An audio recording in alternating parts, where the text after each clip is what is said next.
Good morning. कल हमने वर्ण विचार के बारे में पढ़ा था, जिसमें वर्ण कितने प्रकार के होते हैं, वर्ण के कितने भेद होते हैं, तो उसके बाद अब हम वर्णमाला किसे कहते हैं, स्वर किसे कहते हैं, व्यंजन किसे कहते हैं और स्वर और व्यंजन के कितने भेद होते हैं, इन सब के बारे में हमने कल पढ़ा था। आज हम पढ़ेंगे व्यंजन के भेद।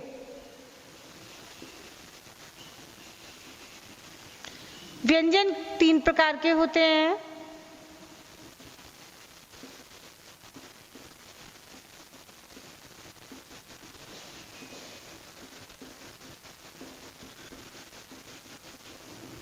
जो मैंने आपको कल बता दिया था, एक बार दोबारा देख लीजिए। व्यंजन 3 प्रकार के होते हैं। स्पर्श व्यंजन,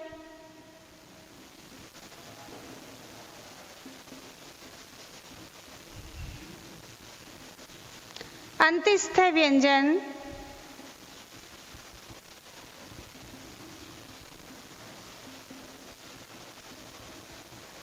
और तीसरा है ऊष्म व्यंजन।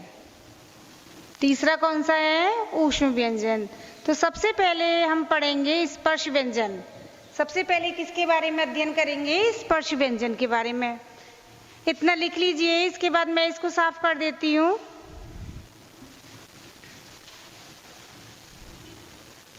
पहला है स्पर्श व्यंजन। स्पर्श व्यंजन किसे कहते हैं? सबसे पहला क्वेश्चन है कि मैम स्पर्श व्यंजन किसे कहते हैं? इस पर जिन वर्णों का उच्चारण करते समय हमारे मुख के अंदर जो जीभ है जिन जिन भागों को स्पर्श करती है, जिन वर्णों का उच्चारण करने पर हमारे मुख के अंदर जो जीभ है वो जिन जिन भागों को स्पर्श करती है, वह स्पर्श क्या कहलाता है? स्पर्श स्थान कहलाता है। वो सब क्या कहलाता है? स्पर्श स्थान। और उन स्पर्श स्थान से जो जो व्यंजन बाहर आते हैं या जिन जिन व्यंजनों का उच्चारण होता है या जिन वर्णों का उच्चारण होता है, वो कहलाते हैं स्पर्श व्यंजन। वो सब क्या कहलाते हैं? स्पर्श व्यंजन। यानी कि दोबारा देख लीजिए, हमारे मुख के अंदर जो जीभ है जिन जिन भागों को स्पर्श करती है, वह उन व्यंजनों के स्पर्श स्थान कहलाते हैं, यानी कि उच्चारण स्थान कहलाते हैं। स्पर्श व्यंजन कितने होते हैं? 25। स्पर्श व्यंजन किसे कहते? एक बार स्पर्श व्यंजन की डेफिनेशन लिख लीजिए। हमारे मुख के अंदर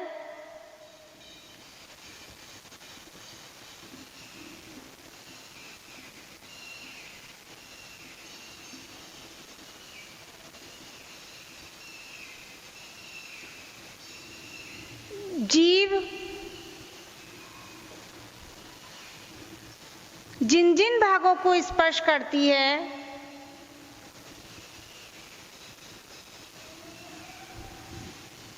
जिन जिन भागों को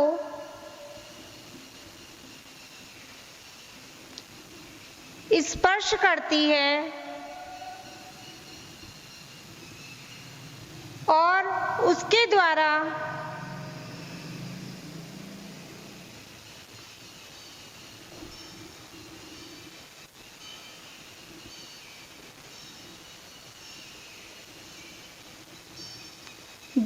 जिन वर्णों का उच्चारण होता है,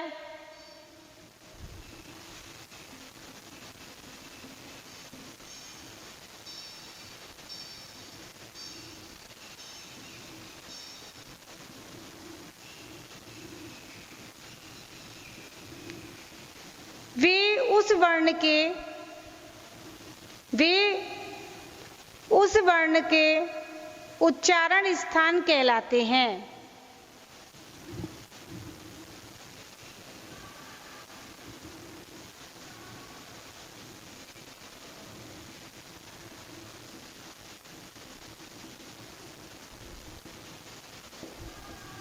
दोबारा देख लीजिए, स्पर्श व्यंजन हमारे मुख के अंदर जीभ जिन जिन भागों को स्पर्श करती है और उसके द्वारा जिन वर्णों का उच्चारण होता है, वे उस वर्ण के उच्चारण स्थान कहलाते हैं। स्पर्श व्यंजन 30 स्पर्श व्यंजन 25 होते हैं। स्पर्श व्यंजन कितने होते हैं? 25। तो स्पर्श व्यंजनों की संख्या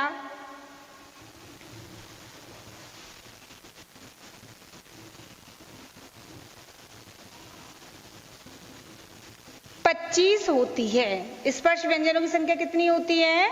25 होती है। इन 25 व्यंजनों को वर्ग के आधार पर विभाजित किया गया है, 5 वर्गों के आधार पर। क वर्ग, च वर्ग, ट वर्ग, त वर्ग और प वर्ग।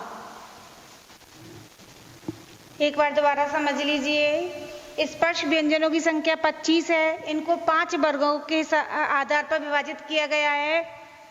पहला है क वर्ग, दूसरा च वर्ग, ट वर्ग, त वर्ग और प वर्ग। क वर्ग का मतलब है क, ख, ग, घ, न। 5 हो गए। इसमें भी 5 आ जाएंगे। च, छ, ज, झ, न। ट, ठ, ड, न,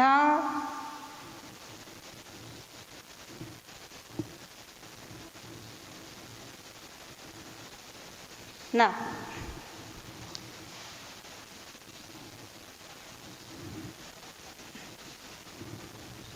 त, थ, द,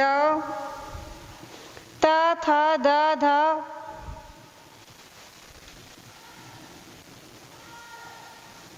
न। प, फ, व, भ, म। अब देखिए आप, का खा गा ना 5, ये भी 5, ये भी 5, ये भी 5 और ये भी 5। तो टोटल हमारे कितने हुए? 25। तो हमारे स्पर्श व्यंजन कितने हुए हैं? 25। तो स्पर्श व्यंजन किसे कहते हैं? हमारे मुख के अंदर जीभ जिन जिन भागों को स्पर्श करती है और उसके द्वारा जो उच्चारण व्यंजन उच्चारण करने पर निकलते हैं, यानी कि जिन वर्णों का उच्चारण होता है वे उस वर्ण के उच्चारण स्थान कहलाते हैं। स्पर्श व्यंजनों की संख्या कितनी है? 25 होती है, जिनको हमने वर्ग के आधार पर विभाजित किया है। क वर्ग, छ वर्ग, ट वर्ग, त वर्ग और प वर्ग। क वर्ग में आ जाएंगे कै खे गे गण, च वर्ग में च, छ, ज, झ, न, ट, ठ, ड, ढ, न, त, थ, द, ध, न और प, फ, ब, म। तो ये हो गए हमारे स्पर्श व्यंजन। उतार लीजिए। इसके बाद है हमारा अंत्यस्थ व्यंजन, जिन्हें बीच के व्यंजन भी कहा जाता है।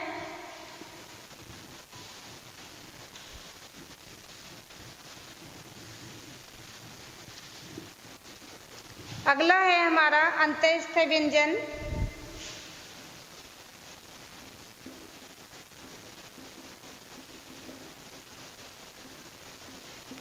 जिन्हें बीच के व्यंजन कहा जाता है।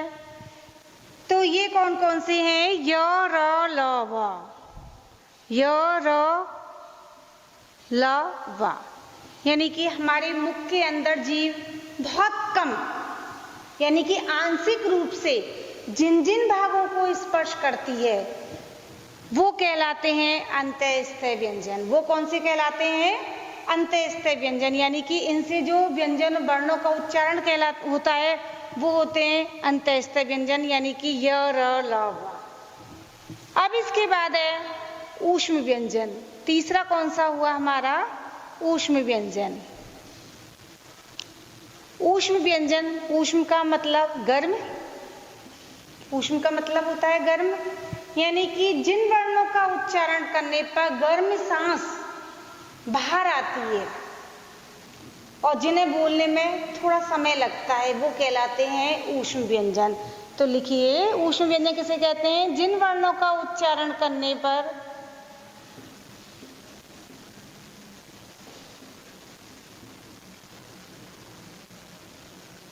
उच्चारण करने में जिन वर्णों का उच्चारण करने पर गर्म सांस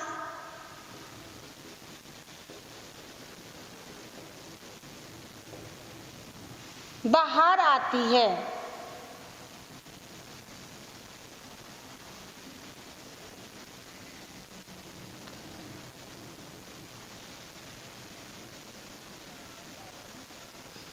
और समय लगता है। अब दोबारा देखिए, ऊष्म व्यंजन यानी कि जिन वर्णों का उच्चारण करने पर गर्म सांस बाहर आती है और उनका उच्चारण करने में क्या लगता है, समय लगता है। जैसे हमने कहा, अब इसके अंतर्गत आ जाएंगे तीनों शय। तीनों शय कौन से? स। एक बार आप उच्चारण करके देखिए, श, श, स और है। ये हो गए हमारे ऊष्म व्यंजन। यानी कि आप बोल के देखिए, आपको या रुक रुक के सांस बाहर आती है, गर्म सांस बाहर आती है, लेकिन बोलने में रुकावट आती है। जैसे श, श, श, ह। अब इसके बाद हमने आपको बताए हैं व्यंजन के 3 भेद: स्पर्श व्यंजन, अंतःस्थ व्यंजन और ऊष्म व्यंजन। अब इसके बाद हम आपको संयुक्त व्यंजन और होते हैं, मतलब यानी कि व्यंजन के और भी रूप होते हैं, उसमें है संयुक्त व्यंजन। संयुक्त व्यंजन किसे कहते हैं? संयुक्त व्यंजन होते हैं दो व्यंजनों को मिलाकर के जो तीसरा व्यंजन बनता है। दो व्यंजनों को मिलाकर के जो तीसरा व्यंजन बनता है वो कहलाता है संयुक्त व्यंजन। लिख लीजिए, दो व्यंजनों के योग से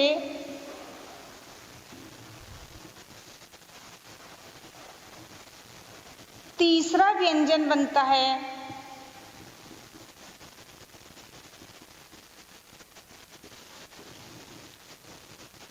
वह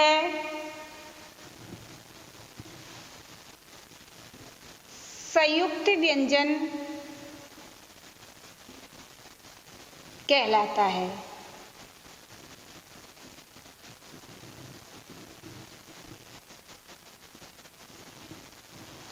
जैसे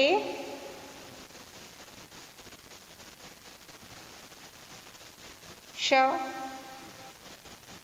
और र, तो इनको मिलाकर के बनेगा श्रे।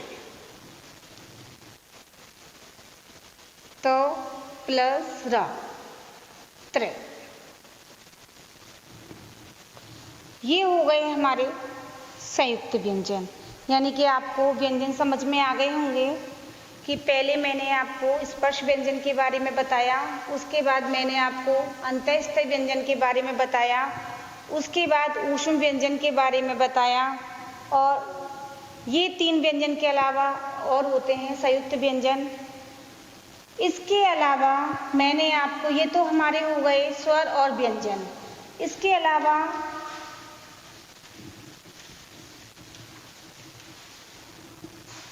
अंग और अह,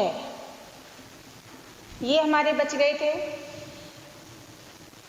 अंग और अह, तो अंग हिंदी वर्णमाला में अनुसार, अनुनासिक और विसर्ग, ये अयोगवाह कहलाते हैं। तो ये क्या कहलाते हैं? अयोगवाह। अयोगवाह की परिभाषा लिख लीजिए। हिंदी वर्णमाला में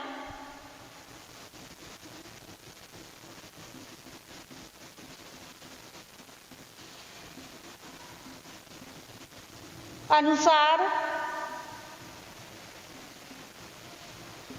अनुनासिक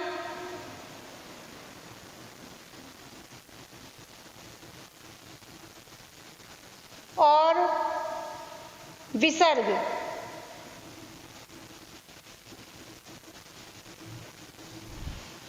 अयोगवाह कहलाते हैं।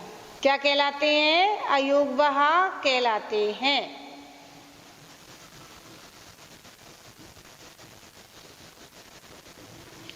अब देखिए अनुसार। अब कहोगे अनुसार किसे कहते हैं? इसमें स्वर के ऊपर बिंदी लगती है अनुस्वार। इसमें स्वर के ऊपर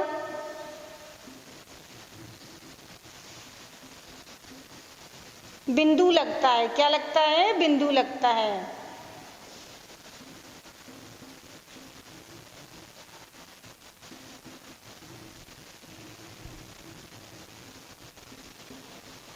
जैसे पंत। क्या आया? पंत। अब इसमें क्या हो गया? स्वर के ऊपर पंत, पे में आ की मात्रा आई तभी पे पूर्ण हुआ। इसमें बिंदु लगा करके हमारा शब्द बना पंत। अंग और भी ले सकते हो, पंत है, अंग है इत्यादि। तो अनुसार किसे कहते हैं? अनुसार इसमें स्वर के ऊपर बिंदु लगता है। अब कैसा बिंदु लगता है? लाइन लगा के देखिए इस तरीके से। मैंने आपको बताया ये लगा बिंदु। तो कहने का मतलब ये है कि शब्द में स्वर के ऊपर जो बिंदु लगता है इसको अनुस्वार कहते हैं। और अनुनासिक दूसरा है हमारा अनुनासिक। अनुनासिक का मतलब है कि नाक के द्वारा हमारे जो वर्ण उच्चारण होते हैं वो कहलाते हैं अनुनासिक। वो क्या कहलाते हैं? अनुनासिक। लिख लीजिए, जिन वर्णों का उच्चारण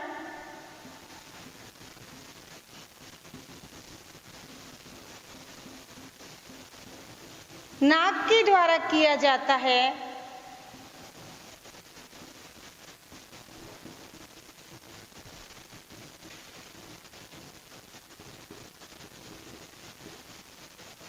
वे अनुनासिक कहलाते हैं। वे क्या कहलाते हैं? अनुनासिक कहलाते हैं।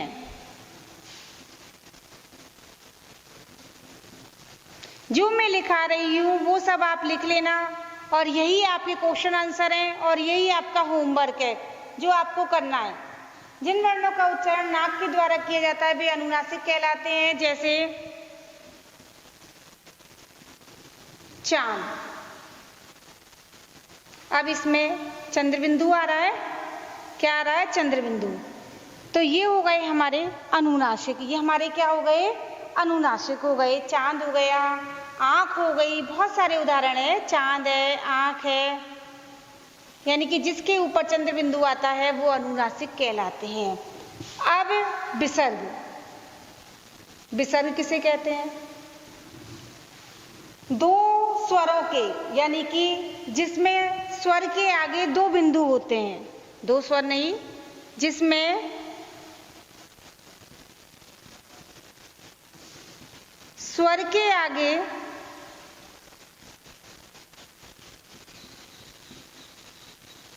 दो बिंदु होते हैं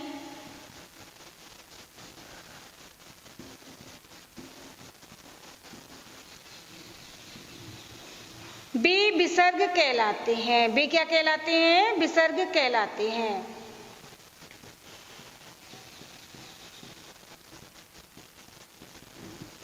जैसे थोड़ा नीचे हो गया है, जैसे अतः। क्या हुआ? अतः, यानी कि तय के बाद में क्या है? स्वर आया। तय पूर्ण है तो तय में जब ए जुड़ गया तो तय पूर्ण हो गया और इसमें हमने क्या लगा दिए? दो बिंदु लगा दिए तो ये क्या कहलाया? विसर्ग। तय, अतः, दुख, ये सब कहलाते हैं विसर्ग। यानी कि इसमें स्वर के आगे दो बिंदु हो गए और जिसमें स्वर के आगे दो बिंदु होते हैं वे विसर्ग कहलाते हैं। आज के लिए हमारा इतना ही काफी है और यहाँ आज अपना सेकंड अध्याय समाप्त होता है। कल हम थर्ड अध्याय स्टार्ट करेंगे, शब्द विचार।